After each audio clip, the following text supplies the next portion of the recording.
कहानी जो एक्सप्लेन करने जा रहे हैं उसका नाम है ऑलवेज।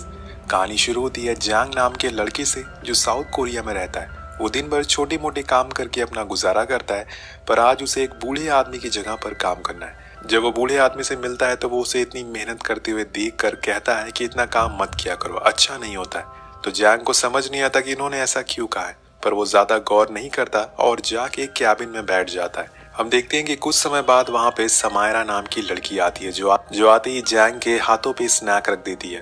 अब जैंग को समझ नहीं आता कि ये लड़की कौन है। जैंग की आवाज सुन के वो लड़की हैरान हो जाती है। असल में समायरा बचपन से देख नहीं सकती है। जो बूढ़ा आदमी जैंग को अपनी जगह पर बैठा के गया था वो समायरा के दादाजी थे, जिस वजह से वो रोज यहाँ आती थी और उनके साथ बैठकर टीवी प्रोग्राम सुनती थी।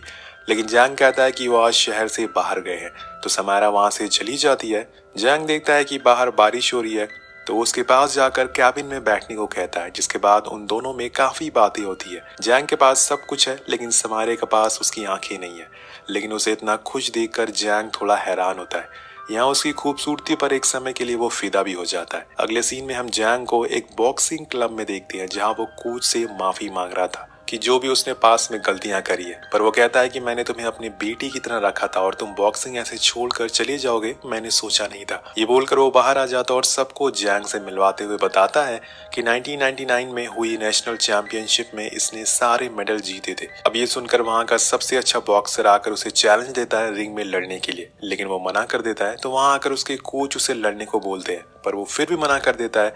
तो वो उसे गुस्से में एक थप्पड़ मारते हैं, लेकिन जैंग एक शब्द भी नहीं बोलता और सॉरी बोलकर वहां से चला जाता है। इसके बाद हम समायरा को देखते हैं जो फिर से कैबिन में आई है। अब जैंग की जॉब यहाँ पे फिक्स हो चुकी है क्योंकि उन बूढ़े अंकल ने जॉब छोड़ दी थी। अब समायरा यहाँ पर वही प्रोग्राम बैठकर एंजॉय कर रही होती है कि तभी उसे जैंग के शूज की स्मेल आती है। क्योंकि वो बहुत पुराने हो चुके थे और गंदे भी थे, तो वो उसे विंडो खोलने को कहती है। अब प्रोग्राम खत्म होने के बाद वो जाते जाते जैंग से हाथ भी मिलाती है, पर वो हिचकिचाता है उसे हाथ मिलाने के लिए। लेकिन आखिर में वो हाथ मिला लेता है। तो समायरा उसके हाथों को फील करते हुए कहती है कि ये तो काफी हार्ड है, तुम क्या काम करते हो। पर जैंग को जवाब नहीं देता। समायरा का साथ उसे अच्छा लगने लगा था, वो देख नहीं सकती थी, पर उसे भी उसका साथ अच्छा फील होता था। अगले दिन वो फिर से प्रोग्राम देखने के लिए आती है, लेकिन आज हम देखते हैं कि जैंग ने नए शूज खरीद लिए हैं और ढंग के कपड़े भी पहन लिए हैं। कैबिन में एंटर होते ही समायरा को नए शूज की स्मेल आ जाती है, तो वो कहती है कि ओह, नए शूज ले लिए तुमने। लेकिन जैंग कहता है कि नहीं नहीं, ये तो मैंने बहुत पहले लिए थे।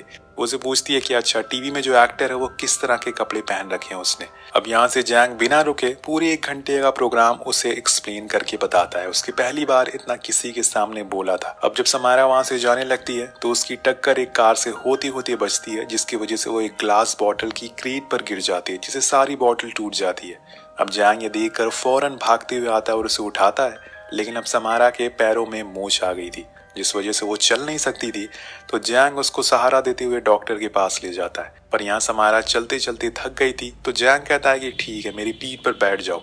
तो वो कहती है कि मैं आ तो जाऊंगी, पर बाद में पछताना मत। तो जैंग कहता है कि मैं बहुत ही स्ट्रांग हूँ। अब वो उसे पीछे बैठकर उसके घर तक ले आता है, लेकिन जब वो घर की सीढ़ियां देखता है तो वो समझ जाता है कि समायरा ऐसा क्यों कह रही थी कि वो पछताएगा। अब सीढ़ियां चलते चलते उसकी हालत खराब हो जाती है, उसकी सांस फूल जाती है। तो ये देखकर समायरा कहती है कि मैंने कहा था ना कि तुम बाद में पछताओगे। वेल, अब जाते टाइम वो उसे एक कॉन्सर्ट के पास देती है और कहती है कि अपने दोस्तों के साथ जाकर इसे देख लेना। ये उसका थैंक यू गेस्चर था। पर जैंग का तो कोई दोस्त नहीं है, तो वो कहती है कि ठीक है, कोई नहीं, कल तो मेरे साथ चलना। अब यहाँ पहली बार जैंग के चेहरे पर मुस्कुराहट देखते हैं। वो पूरे रास्ते हंसते हंसते घर जाता है। वहीं घर में भी समायरा भी बस जैंग के ख्यालों में खोई हुई थी। उसे भी जैंग का साथ बहुत पसंद आ रहा था। नेक्स्ट मॉर्निंग जैंग उसके घर आता और यहाँ हम देखते हैं कि समायरा ने एक नया हेयर कट करवाया है जो बिल्कुल अलग तरह का था, जिसे देख के वो हंसने लगता है। अब इसके बाद वो दोनों कॉन्सर्ट जाते हैं और आते टाइम एक साथ डिनर भी करते हैं, जहाँ समायरा जैंग से उसकी पिछली जिंदगी के बारे में पूछने लगती है, जिसके बारे में जैंग को न जाने किन वजहों से बात करना पसंद नहीं है। तो वो उससे कहता है कि तुम अपने काम से काम रखो। अब उसका ये जवाब समायरा को पसंद नहीं आता। खैर, वो उसे कुछ बोलती नहीं है, लेकिन जैंग समझ जाता है कि उसे बुरा लगा है, इसलिए वो उसके पीछे पीछे घर तक जाता और अपने बर्ताव के लिए सॉरी बोलता है। और आखिर में बताता है कि मैं पहले एक बहुत ही अच्छा बॉक्सर था, उस समय मैंने बहुत से गलत काम भी किए थे, लेकिन अब मैं एक अच्छा इंसान बन गया हूँ। पर समारा कुछ नहीं कहती और अंदर चली जाती है। अब कुछ दिनों बाद उसके कोच उसे दोबारा बुलाते, वो चाहते थे कि जैंग फिर से बॉक्सिंग शुरू कर दे, लेकिन वो मना कर देता है। तो वो वहाँ से गुस्से में जाने लगते हैं, पर जैंग उन्हें रोकते हुए बॉक्सिंग ना करने की वजह बताता है कि कैसे उसने पिछले 4 साल अपने जेल में काटे हैं। उसने जब बॉक्सिंग छोड़ी थी तो उसके बाद उसने वसूली का काम शुरू कर दिया था और उसमें न जाने उसने कितने मासूमों को मार डाला। अब वो काम वो दोबारा नहीं करना चाहता और ना ही बॉक्सिंग करना चाहता है, इसलिए प्लीज उसे माफ कर दो। अब जैंग ने पास में जो भी किया, लेकिन अब उसने ठान लिया है कि वो अपनी जिंदगी नए सिरे से जीना चाहता है। वहीं दूसरी तरफ हम समारा को देखते हैं, जिसके घर के बाहर उसके बॉस आए हुए हैं और उनकी बुरी नजर समारा पे हमेशा से थी। और आज उसे अकेला देखकर वो उसके घर में घुस जाते हैं और जबरदस्ती करना शुरू कर देते हैं। समारा चिल्लाती है, पर उसकी आवाज सुनने के लिए वहाँ कोई भी नहीं था। लेकिन तभी वहाँ पर जैंग आता है। वो बॉस को ऐसा करते हुए देख लेता है, जिसके बाद तो मानो उसके अंदर वही पुराना बॉक्सर जाग जाता है। उसे इतना मारता है जितना उसने सोचा भी नहीं था। उसने उसकी जान लेने तक की ठान ली थी, पर समारा के कहने पर उसे वो छोड़ देता है। लेकिन इस चीज से वो बहुत ही उदास हो जाती है, क्योंकि अब उसकी जॉब चली गई थी। तो जैंग कहता है कि तुम्हें अभी भी वहाँ जॉब करनी है। तो वो कहती है कि मेरे पास कोई ऑप्शन नहीं है, अगर मेरी जॉब चली गई तो मैं सरवाइव नहीं कर पाऊंगी। तो जैंग कहता है कि क्या हुआ, मैं तुम्हारा ख्याल रखूंगा। पर समारा नहीं चाहती कि वो किसी पर भी बोझ बने, इसलिए वो उसे वहां से जाने को कह देती है। अब नेक्स्ट डे जैंग उसके पूरे रास्ते उसका पीछा करता है, ताकि वो आदमी फिर से उसे परेशान ना करे। अब अंधेरा होने पे वो उसी कैबिन के पास आकर रुक जाती है और उसे पता था कि जैंग उसके ही पीछे है। तो उसे बोलती है कि मैंने जॉब छोड़ दी, पर क्या तुम मेरा ख्याल रखोगे?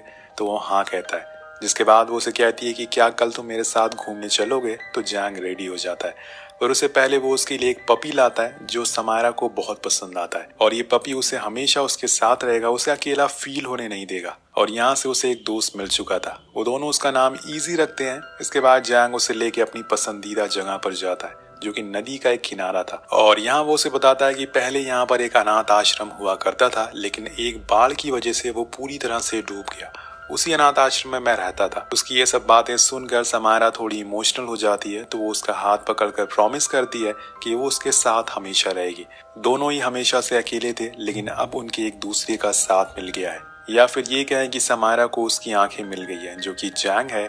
वो उसे उसकी सारी खुशियां देना चाहता है जो उसने कभी महसूस नहीं की थी। और यहाँ उसने डिसाइड कर लिया था कि वो एक बार फिर से बॉक्सिंग शुरू कर देगा, क्योंकि वो पैसे कमाना चाहता है समारा के लिए, वो उसे खुश रखना चाहता है। तो वो कोच के पास जाता है और कहता है कि मैं रेडी हूँ। जिसके बाद वो और उसके कोच प्रैक्टिस शुरू कर देते हैं। तो वो अपनी पूरी ताकत लगा देता है पहला जैसा बनने के लिए। उसके कई मैचेस भी होते हैं जिनमें वो जीत भी हासिल करता है, और कुछ मैचेस में उसे काफी चोटें भी आती है। वहीं घर पे समारा उसका वेट करती है। जैसे ही वो आता है वो दोनों साथ में मूवीज एंजॉय करते हैं, इजी के साथ खेलते हैं। समारा उसे बैक मसाज भी देती है ताकि वो अपने गेम्स को और अच्छे से जीत सके। पर यहाँ जैंग को एक बात का हमेशा ध्यान रखना पड़ता है कि उसके फेस पर कोई चोट ना लगे, क्योंकि जब भी वो घर जाता तो समारा सबसे पहले उसका फेस को टच करती थी। और अगर उसे पता चल गया कि उसे चोट लगी है तो उसे बहुत गुस्सा होगी और हो सकता है कि उसे बॉक्सिंग भी छुड़वा दे।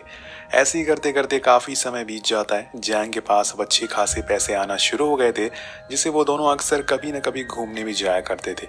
अब एक दिन जैंग बॉक्सिंग करके वापस आता है तो समारा उसे अपने पेरेंट्स से मिलवाने जाती है कि काफी साल पहले मौत हो चुकी है। वो उनकी फोटो से बात करती है और बताती है कि देखिए ये जैंग है, ये शक्ल से गुंडा टाइप का लगता है पर दिल का बहुत ही अच्छा इंसान है। और ये सुनकर जैंग हंसने लगता है। इसके बाद वो उसे उनकी मॉम डैड की डेथ कैसे हुई ये बताती है। दरअसल एक दिन वो लोग ट्रिप से वापस आ रहे थे और उस समय समारा की आंखें बिल्कुल ठीक थी। उसी समय समारा को एक बिल्डिंग से एक आदमी गिरता हुआ दिखता है, जिसने खुद को आग लगा ली थी। वो उसे देख रही होती है कि तभी उसकी कार की टक्कर हो जाती है, जिसमें उसके मॉम डैड मारे जाते हैं, पर वो बच जाती है। लेकिन उस दिन के बाद उस आंखों के सामने अंधेरा छा जाता है। तो जैंग को एक बात याद आ, एक दिन वो उसी आदमी से वसूली करने गया था तो उसने खुद को आग लगा ली थी और बाहर कूद गया था। हालांकि जैंग ने उसे बचाने की बहुत कोशिश करी, लेकिन वो बच नहीं पाया।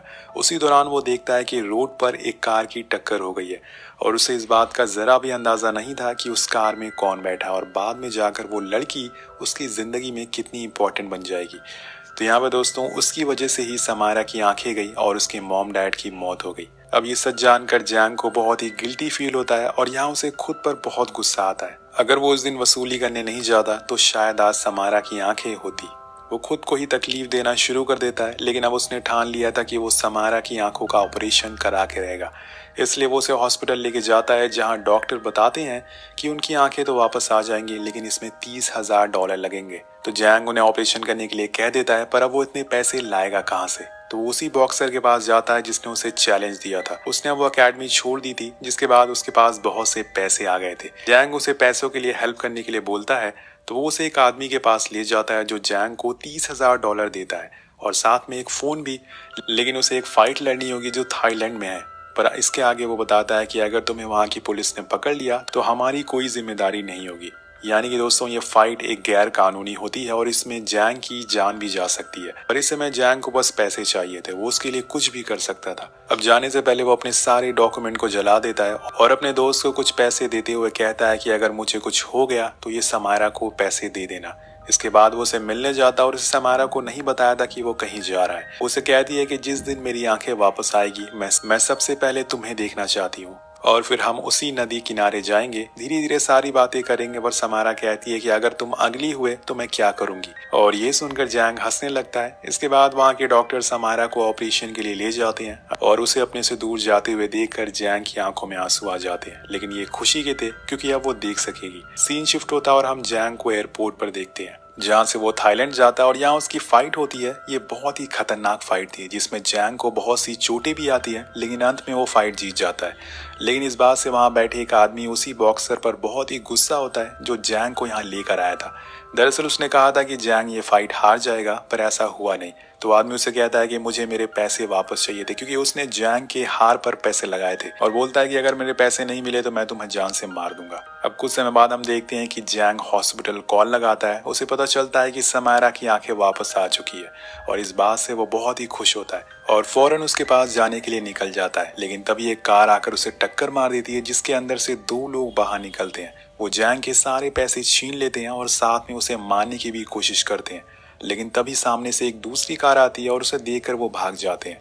और इसी समय हम उसी कार में उसी बॉक्सर को देखते हैं जो जैंग को यहाँ लेकर आया था। ये सब उसी का करा कराया था। वहीं कोरिया में समारा की आंखें वापस आ गई थी, वो सब कुछ देखने लग गई थी, लेकिन जैंग का कुछ उसे अता पता नहीं था कि वो कहाँ पर है। वो पुलिस के पास भी जाती है, पर वो लोग उसकी कंप्लेन लिखने से मना कर देते हैं क्योंकि उसने अपनी सारी डॉक्यूमेंट को जला दिए थे। और समारा उसे ढूंढने की बहुत कोशिश करती है, पर वो मानो कहीं गुमसा हो गया था। कुछ समय बाद समारा शिफ्ट हो रही होती है कि तभी उसके पास जैंग के नाम का एक पार्सल आता है। वो उसे भेजने वाले के एड्रेस पर जाती है तो वो असल में एक हॉस्पिटल का था, जहां हम एक जले हुए इंसान को देखते हैं और ये वही इंसान था जिसकी वजह से समारा का एक्सीडेंट हुआ था। वो उसे एक एक करके सारी बातें बताता है कि कैसे इतने सालों तक जैंग ने मेरा खर्चा उठा रहा है और उसने मुझे तुम्हारे बारे में सब कुछ बताया था। वो उसे बता देता है कि उस रात जब बारिश हो रही थी तो तुमने एक आदमी को जलते हुए देखा था।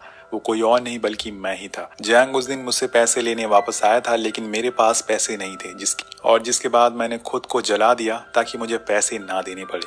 अब ये सब सुनकर समारा मानो हिल से जाती है, पर उसने जैंग को माफ कर दिया था क्योंकि वो कहीं ना कहीं उससे प्यार करती है। अब समय के बीतने के साथ साथ वो भी अपने कामों में बिजी हो जाती है, लेकिन किसी न किसी समय उसे जैंग की याद आती रहती है। उसने अब हॉस्पिटल में पेशेंट को मसाज देने की जॉब कर ली है और ऐसे ही वो एक दिन जब मसाज दे रही होती है तो वहां हम एक आदमी को देखते हैं। ये असल में कोई और नहीं बल्कि जैंग होता है, जिसकी पूरी बॉडी पैरालाइज हो चुकी है। उसके चेहरे पे चोटों के निशान भी थे, जिसकी वजह से समारा उसे पहचान नहीं पाती। लेकिन जैंग आखिर उसे कैसे भूल सकता है, जिसके साथ उसने हंसना बोलना सीखा था।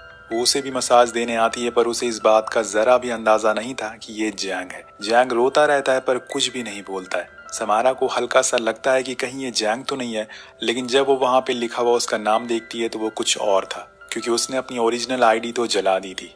अब धीरे धीरे जैंग अब ठीक होने लगा था। वो अपने पैरों पर खड़ा होना सीख गया था। अब एक दिन जब वो मार्केट में होता है तो न जाने कहीं से समारा का डॉग इजी आ जाता है, जो उसे पहचान लेता है कि यही जैंग है। वो उसे प्यार करने लगता है, लेकिन जैंग नीचे गिर जाता है क्योंकि अभी वो पूरी तरह से सही नहीं हो पाया। उसी दौरान वहां पर समारा भी आ जाती है, जो इजी को वहां से हटाती है और जैंग से सॉरी कहती है। हालांकि वो उसे पहचान लेती है और कहती है कि आप तो वही है ना जो मुझे हॉस्पिटल में मिले थे। पर जैंग उसका कोई भी जवाब नहीं देता और वहां से चुपचाप चला जाता है, क्योंकि अगर उसने कुछ बोला तो समारा समझ जाएगी कि वही जैंग है। इधर दोस्तों, उसका डॉग इजी बार बार उसे देखकर भौंक रहा था, लेकिन समारा समझ नहीं पाती कि वो ऐसा क्यों कर रहा है, क्योंकि वो जैंग को पहचान गया था और जैंग भी बिना पीछे देखे वहां से चला जाता है। इसके बाद समारा अपने दोस्त की शॉप पर आकर उसे ये इंसिडेंट के बारे में बताती है कि इजी ने ऐसा कभी नहीं किया था, पर आज पता नहीं इसे क्या हो गया था। तभी वो देखती है कि उसका टर्टल वहाँ से, छोटा सा टर्टल गायब हो गया है। तो वो टर्टल को जैंग यहाँ से ले गया था। तभी दोस्तों उसका दोस्त बताता है कि एक आदमी यहाँ पर आया था, वो जैस्मिन प्लांट भी लेकर गया है। एक्चुअल में समारा को जैस्मिन प्लांट बहुत ही पसंद था। अब ये सारी चीजें देखकर वो समझ जाती है कि वो जैंग ही था जिसे देखकर इजी भौंक रहा था। अब ये जानकर उसकी आंखों में आंसू आ जाते हैं और यहाँ से उसके पैर रुकते ही नहीं थे। अब वो समझ जाती है कि वो आदमी जैंग ही था जिसे देखकर इजी भौंक रहा था। अब यहाँ से उसके पैर रुकते ही नहीं थे, वो बस भागती रहती इधर से उधर कि कहीं वो उसे एक बार दिख जाए, लेकिन जैंग उसे कहीं नहीं दिखता और समारा वहीं रोड पर बैठकर रोने लगती है।